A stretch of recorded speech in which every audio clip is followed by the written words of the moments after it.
I keep hearing that this year is going to be the year that the movies are finally back, and that's all fine and dandy, but what was 2022 then? I mean, of course, given the stacked lineup this year has to offer, I guess you could say that 2022 was a prelude to what is going to be the year that finally brings people back into the cinemas on a consistent basis.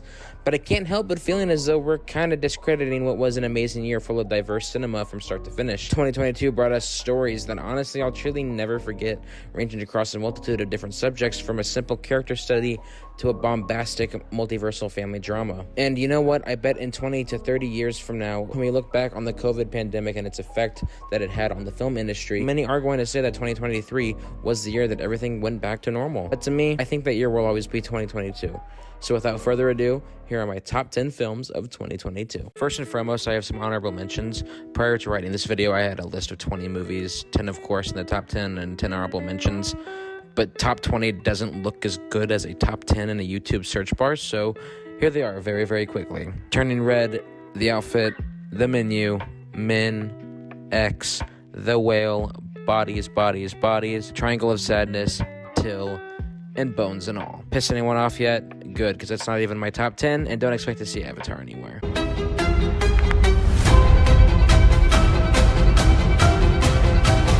우리 일을 그렇게 말하지 말아요. 우리 일 무슨 일이?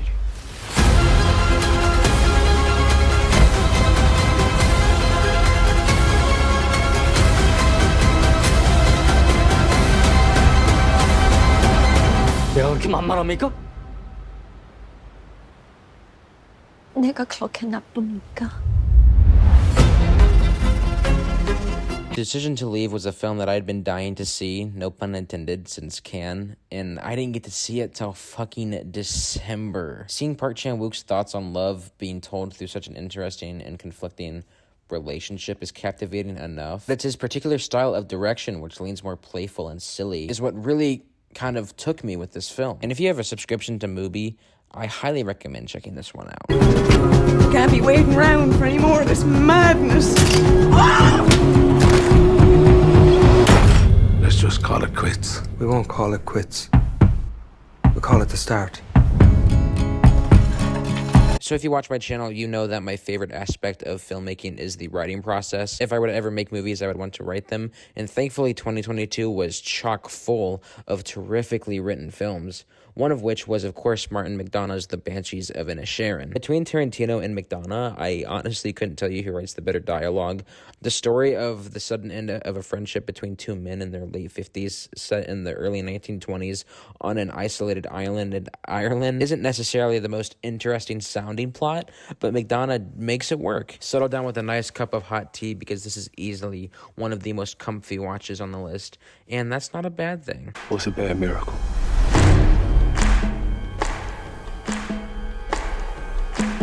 You got a word for that?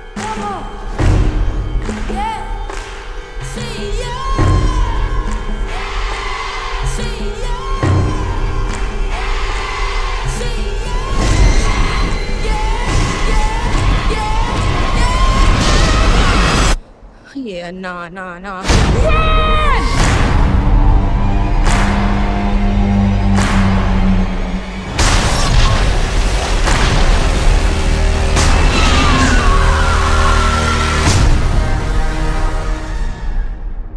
Jordan Peele's Spielbergian UFO Spectacle just might be my favorite of his filmography. Every Jordan Peele film is incredibly diverse from one another, and horror being Peele's main genre as well as my personal favorite, it's crazy to me that my favorite Jordan Peele film is his least horrific. Sure, Nope is indeed thematically horrifying, but visually the film genuinely feels more like an adventure in the vein of a Spielberg film. Naturally, there are more darker elements sprinkled in throughout. I mean, you're watching a Jordan Peele movie, of course, but those moments are more thrilling rather than horrific. And I do see this film missing for a lot of people, especially with it leaning away from the horror genre where Peele is more commonly associated.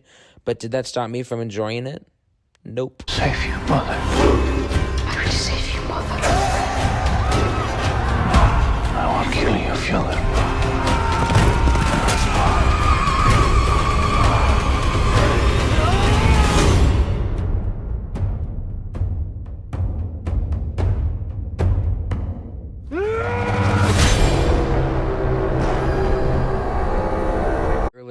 year, Robert Eggers' Viking Epic, The Northman, had my heart pounding and adrenaline pumping throughout the entire runtime. Eggers' prior two films are much more intimate in terms of location and cinematography. Everything feels very concentrated or calculated, I guess you could say. But with The Northman, it's quite the opposite, dealing with huge locations like castles or chaotic sequences like a village raid. Robert Eggers more than impressed me with his handling of such a different shooting environment. The same intimate care and quality of his first two films is felt here, even among all of the blood and sweat, which makes for one of the most memorable films of 2022. I'm in so much trouble, Manny. We have to leave now. What I do means something. You thought this town needed you. It's bigger than you.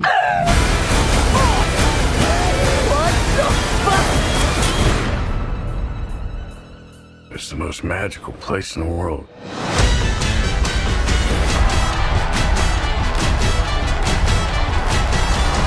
This is a film that most certainly won't be on the list of many people's top 10s, but man, did I struggle finding the right place for Babylon. The pure enjoyment I get out of watching this film, to me, makes it top 5 for sure, but when comparing it to all the other top 5 contenders and the movies that you're actually going to see that are in the top 5, I just couldn't fit it in there. But what I can say, and confidently say, is that despite its 3-hour runtime, I think I would rather watch Babylon over most of my top 5 films. I love this movie to death, but I'd be lying if I said it was technically better than... You want to dance the mask, you must service the composer. You gotta supplement yourself, your ego, and yes, your identity. You must in fact stand in front of the public and God and obliterate yourself.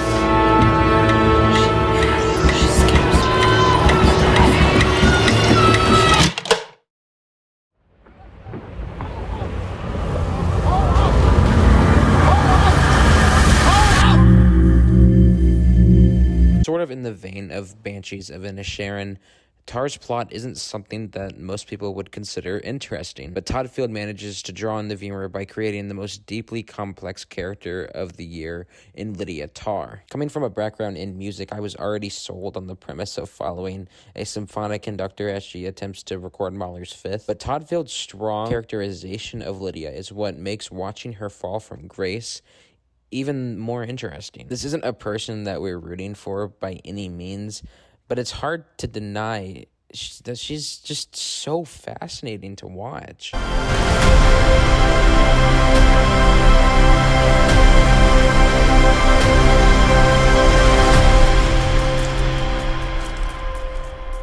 What was your favorite part? This year was chock full of movies about the love of filmmaking. It's only fitting that the king of movie making himself would create the best of them all with The Fabelmans. Spielberg does more than just make a film about his life. Yes, there are, of course, his personal experiences that are baked into the DNA of the film. Hell, Spielberg even often refers to this movie as being therapy for him. But he does what he always does, and he takes a subject that he holds near and dear to his heart, and this time, this may be the closest he's ever felt with a subject, and he elevates that subject. Yes, Babylon touches on the art of filmmaking, and its impact across time and Empire of Light reflects on the escapism film offers, but Spielberg manages to convey all of that while elevating this already saturated love letter to cinema genre by conveying the effect film has on a person's perception. There are huge revelations in the film that are made through the lens of Sammy Fabelman's movies that have extreme impact on the plot. As an aspiring filmmaker, this is a movie that I'm going to hold near and dear to my heart for the rest of my life. You never know where you'll end up, though. You can live wherever you want to live. Be whoever you want to be. You have time. After After Sun could not have come out at a better time. So if you watch my channel, you know that I am a writer. Not professionally, of course. I'm still a student for a little while longer. But currently, I'm working on a project that the plot-wise is nothing really like Charlotte Wells' After Sun, but the feeling I got from watching her film fully encapsulates the emotions that I'm trying to convey with my film. After Sun is a tightly written examination of, like the Fabelmans, perception. As the story is told through fragmented memories of a 31-year-old Sophie who looks back on the last vacation she went on with her father. And I can't say anymore because it's such a devastatingly beautiful film. You can hear it in my voice. I'm speechless talking about it right now. Charlotte Wells is definitely a voice to keep an eye out for.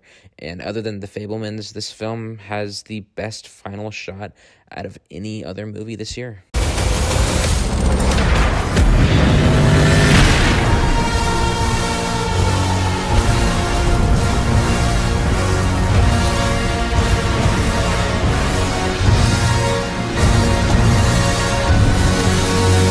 I honestly can't believe that the Batman managed to hang out throughout the entire year in the top 10, let alone the number 2 spot on my list. I mean, I absolutely love this film. Don't get me wrong. It's my number 2 of the year.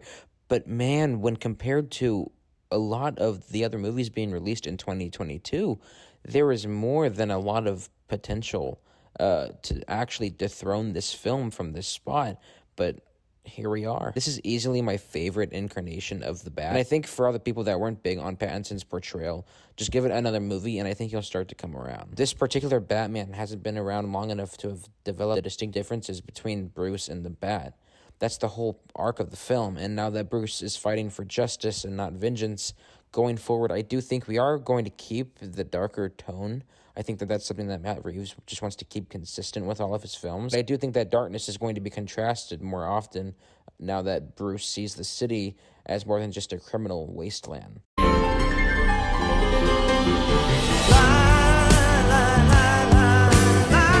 I know it's cliche to have this movie at number 1, but honestly, guys, it's true. Ever since I saw this film opening night all the way back in March, I've been preaching that this is my favorite film of the year. And after seeing over 150 movies in the year of 2022, Everything Everywhere All at Once remained my favorite. The Daniels have created a film that is 100% thrilling, imaginative, heartfelt, and out of all of the other films that came out in the year of 2022, encapsulated every aspect of why we go to the cinema. I hope this is our Best Picture winner this year because it more than deserves it, along with every bit of praise it has gotten thus far. And there you have it, my favorite movies of 2022. What's on your guys' list? What did you guys think about mine? Feel free to leave your thoughts in the comment section below, and let's talk all about the films of 2022. You guys, 2023 is going to be a kick-ass year. I can already feel it. That is all from me for now, but I will see you guys back here on Thursday for my Megan review. Please stay safe out there, and I'll see you in the next one. Peace.